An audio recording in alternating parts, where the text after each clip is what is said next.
Could you please tell us about birthmark in relation to reincarnation in Buddhist perspective? Birthmark, I think birthmark meaning, when you were born, you have certain things on your body, reincarnation. I read and I've heard many stories about birthmarks. Story about, here was a man, before he died, he said, I'll be reborn in so-and-so's family, to be his son. You go and meet me, and I have a mark in here in my buttock. I have something in there, and then the son, after a few months, went to visit the family, and really he saw a baby born with the birthmark in there. So that shows reincarnation. There's a lot of examples showing relationship between birthmark and reincarnation. But how does it help you to understand? You mean you want to have faith in believing in reincarnation, so you want to tie birthmark to reincarnation? If you can tie that, you believe in it? There's so many examples and cases about birthmarks, about people who die and reborn and they know they have a birthmark. There's a relationship between it. But even if there's no birthmark, I believe in reincarnation. It's just your faith is not strong in believing in reincarnation. You need something concrete to make you more comfortable in believing in it. There's so many cases, not just of birthmark, life experiences about reincarnations. The cleverness of certain individuals brought from previous life. And some of them even recognize families, family members of the previous lives. As I said, check the internet for reincarnation. There's a lot of survey and researches done by Anderson, a scholar who passed away already.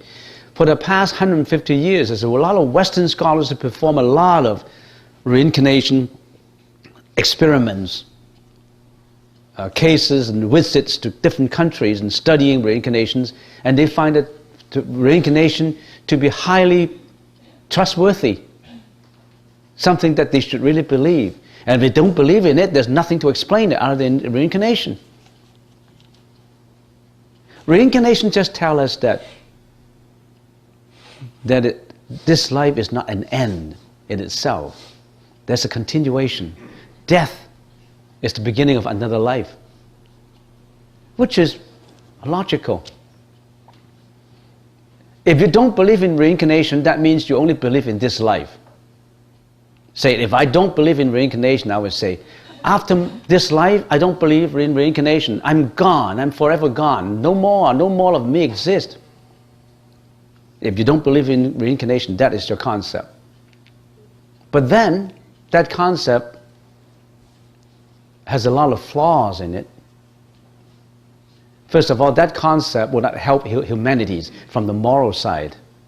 If we dissect this concept into different categories, we say, how does this concept, of course there's a lot of support for this concept, but how does this concept work? If a person passes away and that's the end and nothing will happen, the world is going to be very dangerous to live in. Because I only have this life. As long as I'm happy, as long as I can satisfy my senses to have happiness, I can kill, I can rape, I can lie, I can do whatever I want, as long as I'm happy, because after this life there's no more. Why do I have to worry about, why do I have to be responsible for my actions after life? Then that's a criminal attitude to life. But on the other hand, you believe in reincarnation, you hesitate. Oh, if I do these bad deeds, all this karma will carry into the next life. All this will be causes for the next life. I'm going to stop. It's not just the end. There's going to be karma passed down.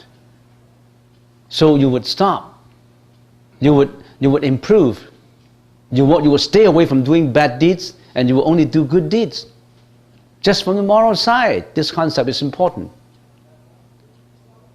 Practically, or logically, when you come to think of it, our time concept is the past, present, and the future.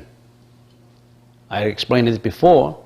When we talk about the past, we only talk about, in this life, we talk about yesterday or the year before or the day when you're born. That's the past. You don't go, if you don't believe in reincarnation, you don't go beyond your birth. And the present, of course, you know. The future, you don't know. Tomorrow or next year or 10 years later, you don't know when is your death, so you don't know tomorrow. But the Buddha's perspective of time is much broader. The Buddhist perspective of time is previous lives, which is more logical. How can our view be so restricted to just this 100 years? Just by extrapolation of the time concept. There are people 1,000 years ago. So the past is not just your life, there's previous lives. If you extrapolate from the logical thinking, there must be some previous life that carry me to this life, and there's going to be a next. And also, morally also, let's get with the moral concept. It is not fair if there is no reincarnation. Because what bad things I have done now, nothing will happen to me, because when I'm dead, I'm dead. It's not fair. You can kill, you can do all what you want without retribution. But if there's the next life, the whole thing will be fairer, because you have to be responsible. The karma will be brought forward. Well, this question can go on and on. We can use a whole semester to explain this, which I'm not going to.